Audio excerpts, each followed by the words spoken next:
5 राज्यों में विधानसभा चुनाव होने हैं। जी हां, हाल ही में नारी शक्ति वंदन अधिनियम देश की संसद में सभी पार्टी की सहमति से पारित हो गया।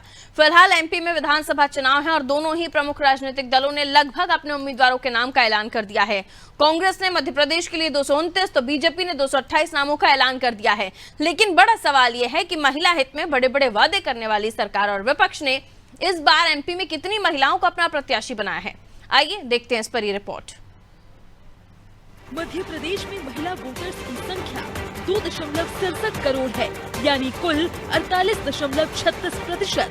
लेकिन 230 सदस्यों वाली विधानसभा में मात्र 21 महिला विधायक ही हैं।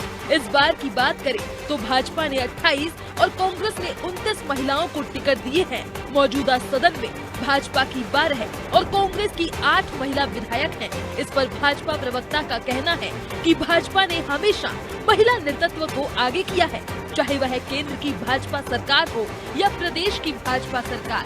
सभी ने महिलाओं को आगे बढ़ाने का काम किया है और आगे भी लोकसभा विधानसभा में महिलाएं महत्वपूर्ण जिम्मेदारी निभाएंगी।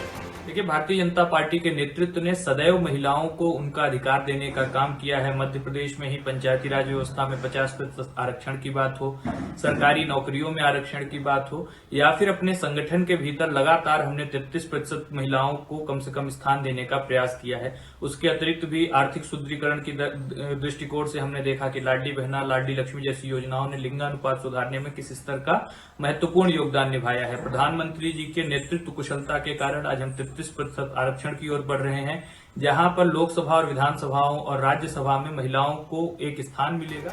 दूसरी तरफ कांग्रेस महासचिव प्रियंका गांधी भी लगातार मध्य प्रदेश का दौरा कर रही हैं और महिलाओं के लिए बड़ी बड़ी घोषणाएं कर रही हैं। लेकिन अगर उम्मीदवारों की सूची निकाल कर देखी जाए तो कांग्रेस ने भी महिलाओं पर कम भरोसा जताया है। मौजूदा समय में कांग्रेस की 8 महिला विधायक हैं, लेकिन जब महिला आरक्षण बिल पास कराने की बारी आई तो दोनों ही प्रमुख पार्टियों की सहमति लगभग एक सी दिखी।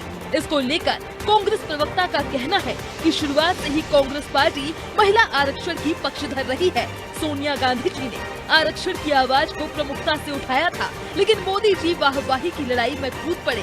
भाजपा की नीयत साफ नहीं है। आरक्षण की पक्षधर तो पहली कांग्रेस पार्टी है और आदरणीय राजीव गांधी जी के वक्त से यह बात उठी थी। सोनिया गांधी जी ने इस आवाज को आगे बढ़ाते हुए मुखरता से राज्यसभा में, चूंकि हमारा बहुमत था, उसे पारित करा लिया था। फिर वाहवाही की लड़ाई में मोदी जी अब कूद पड़े। पंचायती राज की स्थापना की थी, 72वां 73वां संविधान संशोधन किया था। उसके बाद ही आपको जिन हाउसों में, चाहे वो पंचायत हो, सरपंच हो, जनपद हो, वहाँ महिलाओं का शक्ल यदि दिखाई दे रहा तो वो कांग्रेस के खातिर दिखाई दे रहा है। अब चूंकि विधानसभा में एक पहले ही ढांचा तैयार हो जाता है, फिर भी हमने 30% टिकट महिलाओं को दिए कांग्रेस पार्टी। एमपी की राजनीति में इस बार महिलाओं के लिए दोनों ही पार्टियों ने बड़े बड़े वादे किए हैं। चाहे बीजेपी हो या कांग्रेस, दोनों ही महिलाओं को लुभाने में कोई कोर कसर नहीं छोड़ रहे हैं। लेकिन अगर राजनीति में महिलाओं की भागीदारी की बात की जाए तो किसी भी पार्टी ने महिलाओं पर भरोसा नहीं जताया है। ऐसे में देखना ये होगा कि आगामी चुनावों में अब महिलाएं दोनों ही पार्टियों पर कितना भरोसा जता पाती हैं। एमपी में महिलाओं को लुभाने के लिए दोनों ही पार्टियां बड़े बड़े दावे कर रही हैं। मौजूदा समय में मात्र 21 महिला विधायक है, जिसमें से 12 भाजपा की और 8 कांग्रेस की।